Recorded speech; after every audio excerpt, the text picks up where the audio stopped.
Bonjour à tous et bienvenue pour ce nouvel épisode de Caillou News, votre émission d'actualité hebdomadaire du monde de l'escalade. Et cette semaine on voit que c'est le début du printemps, mais aussi bientôt de la saison compétitive, car on a énormément d'infos à vous transmettre. Alors d'abord on va vous parler d'un certain King et de son retour au premier plan. Ensuite on ira évidemment en Finlande pour la suite de notre feuilleton sur Burden of Dreams avec Will Bozy, mais pas que. Et enfin on vous fera une petite revue de presse sur les meilleures blagues du 1er avril. On est parti.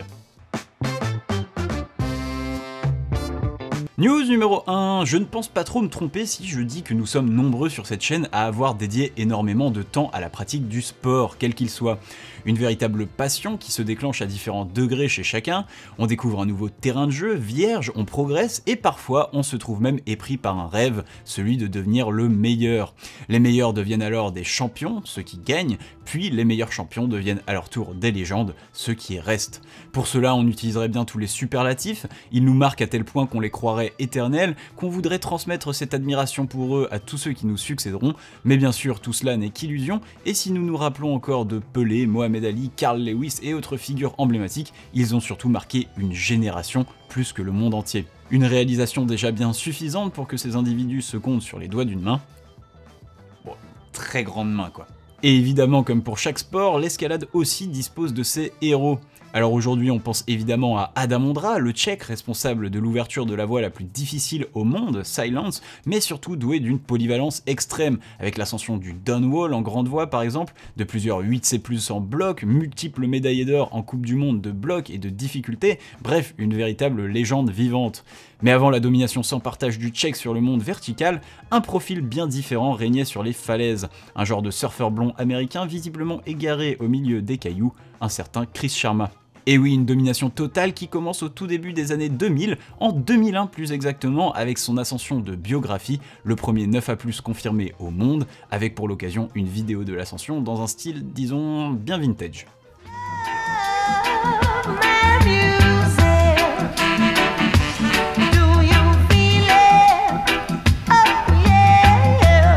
Bref, tout au long de la décennie, Chris enchaînera les performances exceptionnelles en voie avec Jumbo Love, premier 9B confirmé au monde en 2009, mais aussi en bloc avec la première ascension de Practice of the Wild 8C ou encore sa fameuse première sur l'Arche d'Espontas à Majorque, un 9A+ réalisé en Deepwater, popularisant au passage la discipline. Bref, un règne qui lui aura valu le surnom du King et qui s'achèvera avec son ascension de la Dura Dura, deuxième 9B+ au monde en 2013, quelques jours seulement après un petit genou, un certain Adam Ondra, comme par hasard. L'histoire aurait alors pu s'arrêter là, mais non, un roi ne meurt jamais et Chris a continué de se maintenir à un niveau que peu de gens atteignent même dans la fleur de l'âge, sortant quelques fulgurances au plus haut niveau comme en 2015 avec la libération de El Bon Combat 9B/9B+, et surtout jusqu'à cette semaine et une annonce fracassante, la libération à 41 ans de Sleeping Lion, un nouveau 9B+ au monde. Une voie située sur le site de Surana en Espagne à un peu plus d'1 heure de la maison de Chris. 1 heure de trajet pour 1 an et demi de travail qui se sont achevés ce 28 mars dernier.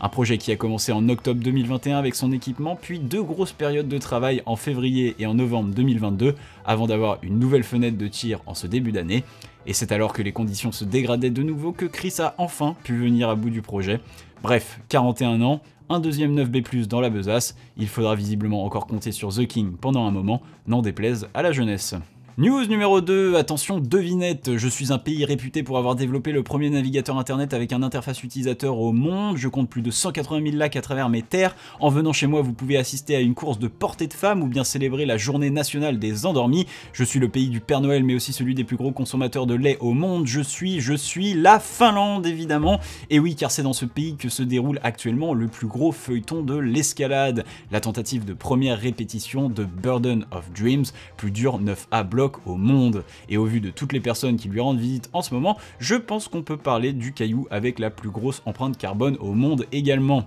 Car si on a bien conscience de la présence de Will Bozy qui a réalisé cette semaine sa 7e, 8e et 9e session sur le bloc, attendant encore un peu pour des enchaînements depuis le sol, il n'était pas seul. En effet, le japonais Toru Nakajima a également passé 15 jours sur le bloc, à peu près en même temps que l'écossais, à la seule différence qu'il semble un peu plus loin de l'enchaînement et qu'il s'agissait déjà pour lui de son 4e trip sur place en 4 ans, s'achevant encore sur un échec, mais avec cette fois-ci le sentiment d'avoir rendu la chose possible selon l'intéressé. En plus de ces deux protagonistes protagonistes, on sait que Aidan Roberts était venu rendre visite au bloc il y a plus d'1 an, où il en avait d'ailleurs profité pour scanner les prises de celui-ci et mettre en place sa réplique à Sheffield, désormais bien connu. Sans compter également l'américain Sean Raboutou qui avait déjà sorti 2 vidéos à son sujet en début d'année et qui apparaît d'ailleurs sur un des posts Insta de Toru Nakajima, apparemment de retour dans le pays. Fait assez étonnant d'ailleurs puisque Aidan confiait dans un podcast à propos de Burden of Dreams cette semaine justement que lui et le grimpeur américain devraient être de retour sur le blog d'ici la fin du printemps. D'ailleurs en parlant de ce podcast, le grimpeur répond aussi à pas mal de questions sur Burden of Dreams et sur sa réplique construite en intérieur,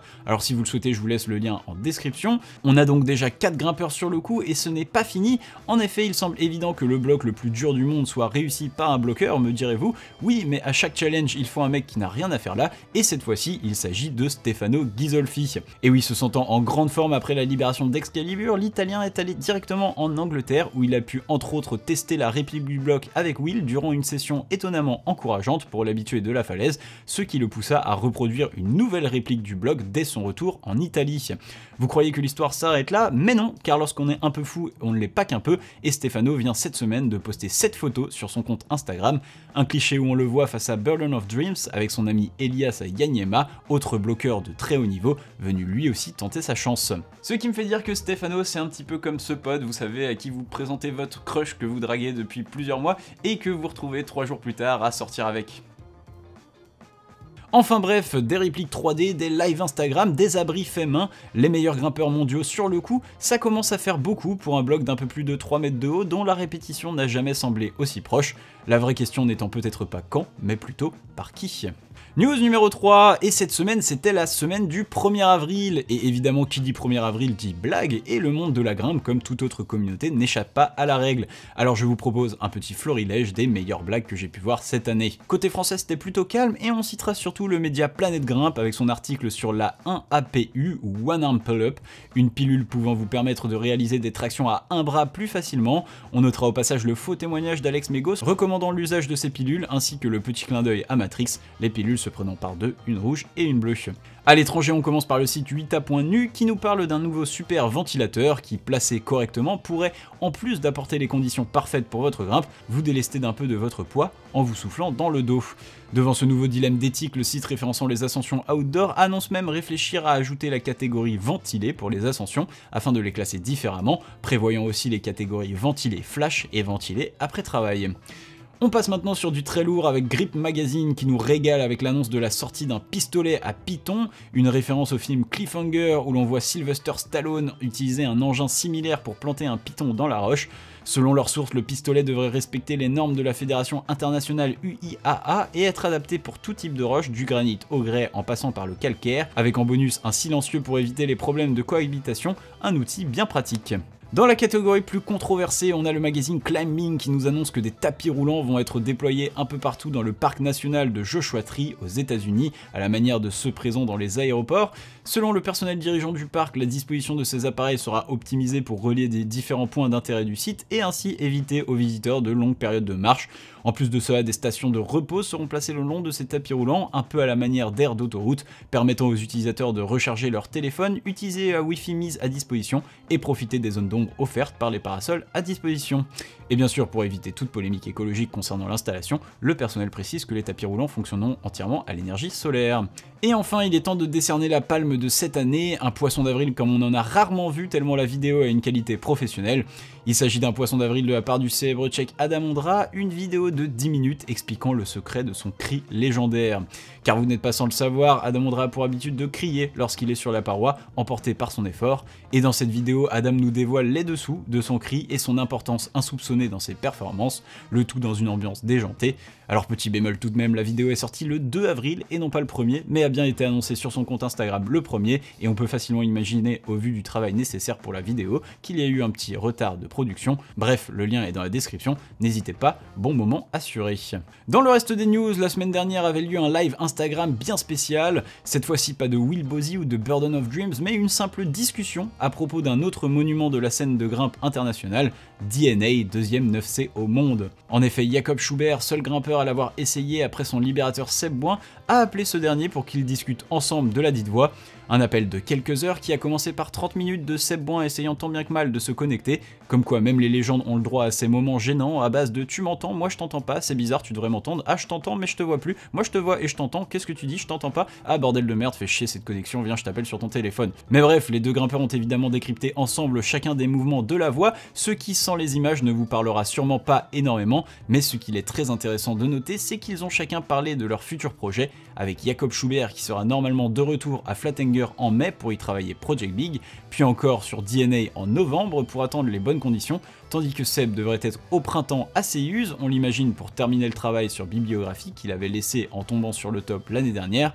puis à Flatanger, lui aussi dans le courant de l'été pour y tenter son projet de Move intégral, variante de son Nordic Marathon de l'année dernière. Depuis l'année dernière et l'invasion de l'Ukraine, les athlètes russes sont suspendus de compétitions internationales en escalade comme dans toute autre discipline, et bien cette semaine le comité international olympique a émis une recommandation pour réintégrer les sportifs russes aux différents circuits internationaux, recommandation qui a été repoussée par l'IFSC indiquant que la fédération internationale attendrait le mois de juin pour prendre une décision. À ce sujet, le comité olympique ukrainien a indiqué que si les athlètes russes participaient de nouveau aux compétitions, ils retireraient leurs athlètes du circuit. Bref, un dénouement heureux ne semble pas encore à l'ordre du jour. On a déjà un peu parlé de Sean Raboutou concernant Burden of Dreams, mais un champion ne s'arrête jamais et Sean vient de sortir une vidéo sur sa chaîne YouTube le montrant en compagnie de Sean Bailey de l'autre côté du globe pour un autre monument du bloc moderne, le deuxième 9A au monde, Return of the Sleepwalker. Alors il semble encore manquer le mouvement le plus difficile à Sean qui, contrairement à Sean, n'aura pas pu commencer à lancer des essais depuis le sol.